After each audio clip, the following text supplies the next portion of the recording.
Dear student, I have one question here in physics from IIT 1981. It's a very old question, but it's very important for your concept. The question is from your physics chapter, physics book, and the chapter is solid properties of solid and liquid, right? देखो question है two identical cylindrical vessels cylindrical आकार का vessels है which their bases at the same level, दोनों का base जो है वो सेम लेवल पे है, दोनों का जो बेस है सेम लेवल पे है। इस contains a liquid of density rho, और दोनों वेसल में सिलेंड्रिकल वेसल है ना, सिलेंड्रिकल वेसल इस तरह का आप समझ लो कि सिलेंड्रिकल वेसल है, इस तरह का सिलेंड्रिकल वेसल है, और दोनों वेसल जो है का जो बेस है वो सेम लेवल पे है, दोनों का जो बेस है वो सेम लेवल पे है। इस कंटेंट से लिक्विड, दोनों में लिक्विड भरी गई है, लिक्विड की डेंसिटी रो दी गई है। Okay, the height of the liquid in one vessel is h1। एक वेसल में हाइट जो है h1 है एंड दूसरे अदर इज h2। एक में h1 है, सपोज एक में ये हाइट जो है लिक्विड की h1 है और एक में h2 है, मतलब शायद जो उसकी हाइट है वो कम है, हम h2 मान लेते हैं, है ना। Okay, and the other is h2। The area of either base is a, दोनों का जो एरिया है, दोनों का जो बेस, जो बेस सिलेंड्रिकल बेस है, इसका एरिया दोनों का a है, मतलब आप इसको मान सकते हो कि इसका भी एरिया और इसका भी एरिया जो है, area of cross section equal to a दिया गया है ना। What is the work done by gravity in equalizing the level where the two vessels are connected? अगर इस दोनों वेसल को मैंने कनेक्ट कर दिया, दोनों वेसल को मैंने कनेक्ट कर दिया तो क्या होगा, तो क्या होगा, तो क्या होगा, ये लिक्विड जो है, आपको पता है कि लिक्विड जो है वो सेम लेवल पर रहना चाहती है। इसमें हाइट h1 है और इसमें हाइट h2 है, तो दोनों वेसल, जो सिलेंड्रिकल वेसल है, दोनों की क्रॉस सेक्शनल एरिया इक्वल है, लेकिन जो लिक्विड है उसकी हाइट अलग अलग है, और दोनों को मैंने एक कनेक्ट कर दिया था ना, एक पाइप से कनेक्ट कर दिया, क्या होगा, तो सिंपल बात है ना, लिक्विड जो है वो हमेशा एक ही लेवल में रहना चाहती है ना। अगर अनइक्वल हाइट होगा तो वो चाहेगी कि ये पानी, ये लेवल नीचे जाए, ये पानी ऊपर आ जाए, और जब सेम लेवल पे हो जाएगा तो वो लिक्विड इक्विलिब्रियम में आ जाएगा। ऐसा होता क्यों है, तो ड्यू टू ग्रेविटेशनल फोर्स, है ना। पोटेंशियल एनर्जी इसकी ज़्यादा है, पोटेंशियल एनर्जी इसकी कम है, तो पोटेंशियल एनर्जी वो मेंटेन करेगा, है ना, ग्रेविटेशनल पोटेंशियल एनर्जी मेंटेन करेगा। तो द क्वेश्चन इज कि what is the work done by gravity, gravitational force ने कितना वर्क किया। तो सबसे पहले आप ये देख लो, आपको डेंसिटी दिया गया है, लिक्विड का डेंसिटी दिया गया है, density is equal to rho. Okay, चलो, और एरिया ऑफ क्रॉस सेक्शन भी दी गई है। सबसे पहले तो आप ये जान लो कि इसकी ये h1 हाइट पे है और ये h2 हाइट पे है। होगा क्या कि एक ये नीचे लेवल आएगा, ये लेवल ऊपर आएगा, सिंपल है, क्योंकि इसकी पोटेंशियल एनर्जी ज़्यादा, इसकी पोटेंशियल एनर्जी कम है, तो पोटेंशियल एनर्जी बैलेंस करने के लिए इसकी हाइट ऊपर जाएगी, इसकी हाइट नीचे आएगी। मतलब आपकी जो डायग्राम होगी, जो इसका जो नया डायग्राम हो जाएगा वो हम ऐसे ड्रॉ कर सकते हैं, वो हम ऐसा ड्रॉ कर सकते हैं, दोनों का हाइट जो है, दोनों का हाइट मतलब वाटर का हाइट, दोनों का हाइट बराबर हो जाएगा। मतलब आप देखो, ये जो डायग्राम है वो ऐसा बन जाएगा, ये हाइट जो है h पे आ जाएगा, हम मान के चलेंगे कि दोनों का हाइट बराबर हो गया, h हाइट पे आ जाएगा, h1 नीचे जाएगा और h2 ऊपर जाएगा लेवल, और दोनों की हाइट फाइनली इक्वल हो जाएगी। तो सबसे पहले आप ये देखो कि potential energy, initial potential energy कितनी है, टोटल इनिशियल पोटेंशियल एनर्जी कितनी है ना। तो पोटेंशियल एनर्जी निकालने के लिए सबसे पहले हम ये जानेंगे कि ये जो वाटर का जो कॉलम है ना, इस वन हाइट पे वाटर है, तो इसकी पोटेंशियल एनर्जी कितनी होगी। तो देखो इसकी पोटेंशियल एनर्जी निकालने के लिए हमें क्या चाहिए, हमारे पास जो फॉर्मूला है, सबसे पहले तो आप ये देख लो कि ये जो वॉल्यूम है वाटर का, इसमें वॉल्यूम ऑफ वाटर कितना है, AH1। इसकी अगर वॉल्यूम निकाल दूं मैं, तो वॉल्यूम जो है इसमें वॉल्यूम 1 है ना, मैं इसको वॉल्यूम 1 लिखता हूँ, वॉल्यूम 1 मतलब पहले वेसल में वॉल्यूम कितना है, तो area of section into H1 मैं लिख सकता हूँ, AH1 है ना, पाई आर स्क्वायर H, ठीक है, पाई आर स्क्वायर H फॉर्मूला होता है सिलेंडर का। तो पाई आर स्क्वायर की जगह पे है ना, सिलेंडर का वॉल्यूम क्या होता है, पाई आर स्क्वायर होता है, तो पाई आर स्क्वायर की जगह पर हम A लिख सकते हैं है ना, सर्कुलर एरिया का फॉर्मूला तो A पाई आर स्क्वायर होता है, तो A इनटू H1 इसका वॉल्यूम हो गया, A इनटू H1 इतना वॉल्यूम हो गया पानी का, और इसका वॉल्यूम कितना हो गया, इसका वॉल्यूम हो गया volume 2 is equal to AH2। हाँ मैं नीचे लिख देता हूँ AH2 है ना, area of section into H2 height. तो ये मैंने वॉल्यूम निकाल लिया दोनों वेसल में वाटर लिक्विड का। तो ये इसका वॉल्यूम अगर जोड़ दिया जाए तो टोटल वॉल्यूम कितना हो जाएगा, टोटल वॉल्यूम हो जाएगी, टोटल वॉल्यूम हो जाएगी is equal to AH1 plus AH2। Okay, अब अगर ये लेवल ऊपर हो गया, ये लेवल नीचे गया, ये लेवल ऊपर गया, तो इस हालात में इसकी वॉल्यूम और इसकी वॉल्यूम दोनों की बराबर हो जाएगी। इसकी वॉल्यूम कितनी हो जाएगी, तो volume 1 is equal to A into H, क्योंकि इसका एरिया तो यही है, और इसका भी वॉल्यूम जो हो जाएगा volume 2 is equal to A into H होगा। तो टोटल वॉल्यूम कितना हो गया, total volume is equal to AH plus AH मतलब 2AH। तो चूंकि हम ये मान के चलते हैं कि जो पाइप कनेक्टिंग पाइप है उसमें जो वाटर है वो तो जितना H है वो उसमें कोई बदलाव नहीं हुआ, तो जो भी चेंजेस हुआ है वो ये वेसल की हाइट में चेंज हुई है। तो ये जो टोटल वॉल्यूम है AH1 प्लस AH2 और ये टोटल वॉल्यूम 2AH दोनों इक्वल होनी चाहिए, हाँ, क्योंकि there is no loss of mass है ना। तो that mean we can say कि ये दोनों बराबर होगा, तो हम इसको जब इक्वली इक्वेट कर देते हैं तो लिखेंगे therefore AH1 plus AH2 is equal to 2AH। A common ले लिया मैंने, ध्यान से देखो ए मैंने कॉमन ले लिया है, तो यहाँ लिख देंगे H1 plus H2 is equal to 2AH। A cancel हो गया, तो हम H का वैल्यू क्या लिख सकते हैं, तो H जो मेरा हो गया H is equal to H1 plus H2 divided by 2।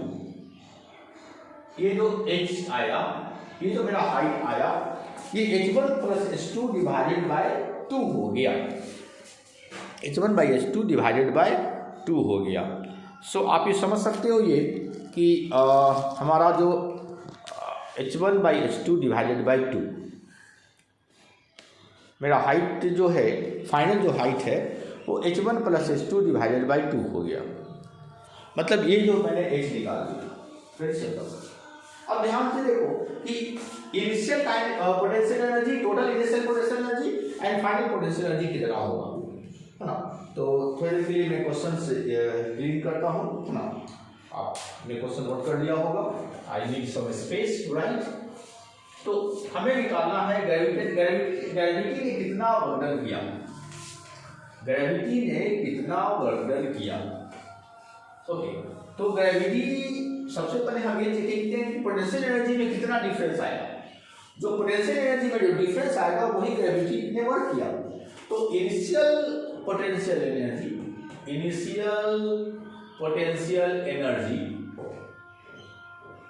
कितना होगा, is equal to U I कर सकते हैं, है ना। Initial potential energy is U I, ठीक है ना।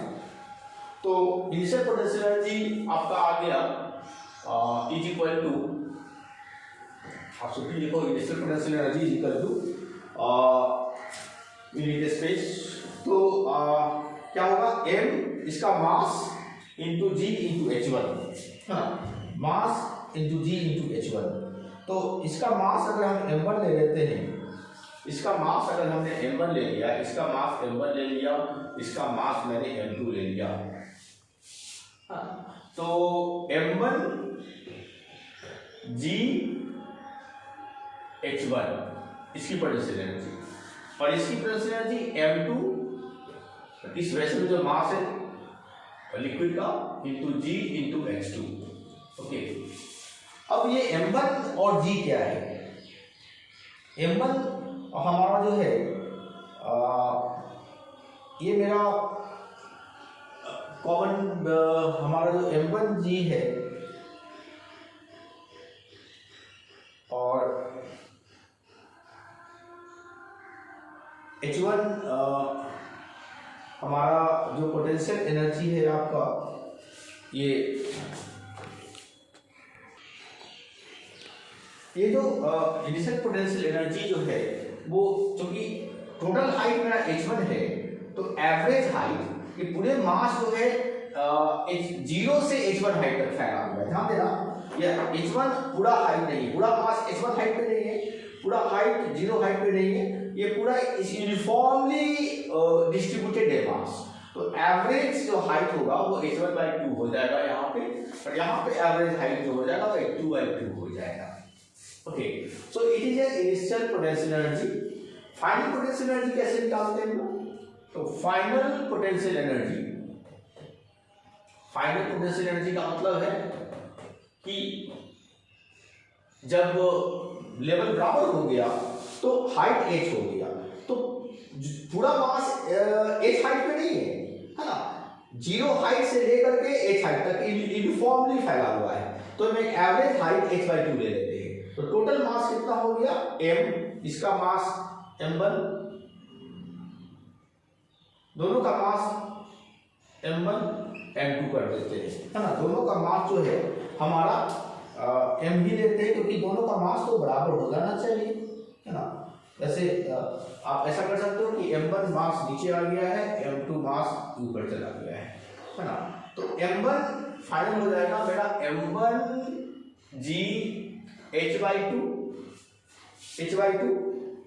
प्लस m2g h/2, मतलब टोटल पोटेंशियल एनर्जी जो है मैंने आफ्टर गेटिंग इक्विलिब्रियम हाइट, है ना, हमारा आ गया m1g, इसका मास जो है वो नीचे आ गया, इसका मास ऊपर चला गया। चलो, तो चेंजेस कितना आया, तो जो चेंज इन पोटेंशियल एनर्जी होगा वही वर्क होगा, तो और तो चेंज इन पोटेंशियल एनर्जी हो work done is equal to work done by gravity is equal to potential energy कितना डिक्रीज हुआ। तो एक्चुअली में हुआ क्या, ये हाई पोटेंशियल एनर्जी पे था, ये लो पोटेंशियल एनर्जी पे था, तो हाई से अब जो फाइनल पोटेंशियल एनर्जी है वो बैलेंस हो गया, तो शुरुआत में टोटल पोटेंशियल एनर्जी ज्यादा होगा और ये लास्ट में जो टोटल पोटेंशियल एनर्जी है वो कम होगा।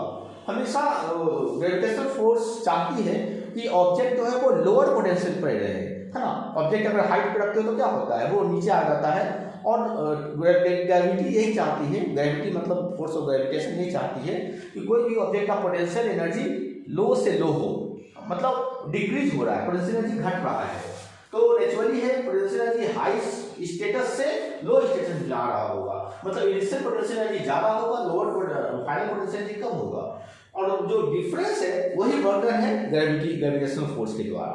तो हम इनिशियल पोटेंशियल एनर्जी में से फाइनल पोटेंशियल एनर्जी माइनस कर देंगे। इनिशियल इंपॉर्टेंट कॉन्सेप्ट है, याद रखना है आपको, हमेशा जो मटेरियल जो है वो हाई से लो पोटेंशियल की ओर जाती है, initial potential energy minus final potential energy. अब ध्यान से देखो, इनिशियल पोटेंशियल एनर्जी मेरा कितना है m1g, h1 कुछ कॉमन ले सकते हैं तो ले लो, तो g कॉमन ले सकते हैं, सभी रहने दो, m1g h1/2 plus m2g H2/2 minus M1 GH2 common ले सकते हैं। देखो यहाँ पर M1 प्लस M2 छोड़ करके बाकी GH/2 कॉमन ले। तो यहाँ तक तो क्लियर है आपको। अब हमें सिर्फ कैलकुलेशन की पारी है। अब थोड़ा सा हम डायग्राम को हटा देते हैं। We need space to write. चलिए, तो अब हमें वर्क डन निकालनी है due to force of gravitation. ये फोर्स ऑफ ग्रेविटेशन वर्क क्या करता है? वो फोर्स ऑफ ग्रेविटेशन चाहता है कि ऑब्जेक्ट का पोटेंशियल एनर्जी हमेशा लो रहे, लोएस्ट रहे। हाई से लो कर देगा, ऑब्जेक्ट हाई पे रखोगे तो ऑब्जेक्ट नीचे आ जाएगा, उसकी पोटेंशियल एनर्जी कम होती जाएगी, है ना। अब ग्राउंड पे पोटेंशियल एनर्जी हम तो जीरो मान देंगे, तो पोटेंशियल एनर्जी हमेशा घटती है। तो work done bye potential energy potential work done bye जो ग्रेविटी होती है वो पोटेंशियल एनर्जी को कम करता है। तो कितना कम करता है वो मैंने देख लिया। अब आप देखो mass m1, mass equal to volume into density. पहले जो मास था, वेसल जो था मेरा, पहले वेसल जो था उसकी जो हाइट थी वो h1 थी, है ना, h1 थी और एरिया ऑफ सेक्शन a था। तो mass equal to volume into density. तो वॉल्यूम कितना है मेरा a इंटू h1 और डेंसिटी रो है। तो m1 जो है उसके जगह पर मैंने लिख दिया AH1 रो, उसके बाद GH1/2 कर दिया, जो था वैसे ही। तो प्लस m2 की जगह पर भी हम लिख सकते हैं AH2, है ना, AH2 rho density of water liquid whatever GH2/2। उसके बाद m1 वही है, m1 भी वही है। तो AH1 बाई रो, सिंपल बात है, A minus AH1 rho by plus AH2 rho into GH/2। अब देखो इसको थोड़ा सिंपली सॉल्व करते हैं। So work done equal to W equal to I think थोड़ा सा इसमें मैनिपुलेट करना होगा, हम लोग को कैलकुलेट करना होगा, है ना। तो ध्यान से देखो जरा, ये मैं ऐसे लिख देता हूँ AH1 रो GH1 GH1/2 प्लस AH2 रो GH2, H2 2 है, स्क्वायर करने के बाद में माइनस, इस पे ध्यान दो, AH1 रो प्लस AH2 रो और G और H के जगह पर हम लिख सकते हैं H1 प्लस H2/2। मैंने पहले ही डिराइव किया हुआ है फॉर्मूला, है ना। H1 प्लस H2/2 और ये 2 पहले का है, ये तो G/2 तो पहले से रहेगा ही रहेगा। तो थोड़ा सा इसको मैनिपुलेट करने की जरूरत है। इसको लिख सकते हैं AH1² रो G/2 प्लस AH2² रो G/2 माइनस G/2 तो सभी में चला जाएगा, ये 2 2 4 हो जाएगा, 1/4 बाहर कर दो और A रो भी कॉमन ले लो, आसान हो जाएगा। A रो कॉमन ले लो तो बचेगा H1 प्लस H2 और G भी तो कॉमन ले सकते हो, G रो G भी कॉमन ले लो। चलो ये G भी कॉमन ले लो तो बचा क्या H1 प्लस H2 और यहाँ बचा H1 plus H2। Okay, H1 plus H2 का होल स्क्वायर हो जाएगा। इधर क्या कॉमन ले सकते हैं हम लोग, A कॉमन ले सकते हैं, रो कॉमन ले सकते हैं, G कॉमन ले सकते हैं और 2 कॉमन ले सकते हैं। तो यहाँ पर क्या बच गया H1² प्लस H2² और minus A row G/4 H1 plus H2 का whole square h1 square plus h2 square plus 2h1 h2। Okay, so ये सिंपलीफाई मैंने कर लिया है, थोड़ा सा सिंपलीफाई सिंपल बहुत ढंग से। उसके बाद एक स्टेप और आप बढ़ सकते हो आगे यहाँ पे, है ना। एक स्टेप और बढ़ सकते हो, आप क्या कर सकते हो, पूरे में कॉमन ले लो। क्या कॉमन ले सकते हो, तो a रो g बाई 2 पूरे में कॉमन ले लेते हैं। तो यहाँ क्या बचेगा, h1 square plus h2 square, और यहाँ पे माइनस बच जाएगा, और 2 कॉमन लिया तो 2 तो रह जाएगा, तो लिखेंगे h1 square by 2 minus, plus है तो माइनस हो जाएगा, h2 square by 2 minus 2h1 h2 by 2। ये हमारा एक वैल्यू आ गया 2h1 h2 बाई 2। ओके, खूब। तो ये जो वैल्यू आया है इसको हम लोग थोड़ा सा सॉल्व आउट कर सकते हैं। Take a screenshot first. तो हमारा वैल्यू क्या आ जाएगा,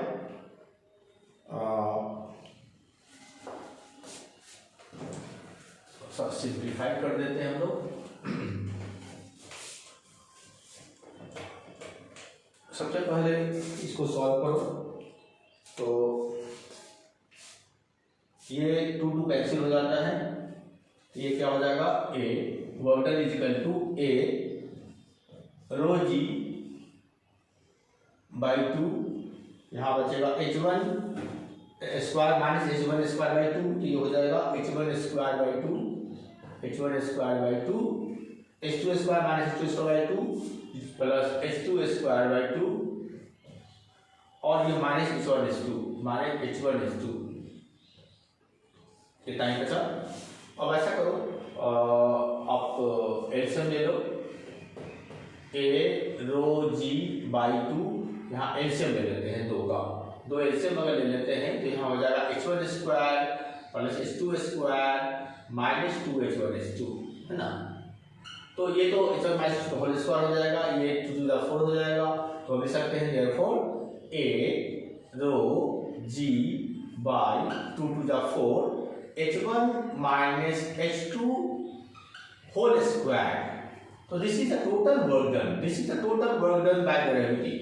Gravity ने कितना वर्क डन किया, रो a rho g upon 4 h1 minus h2 का whole square. So hope you must have understood this solution.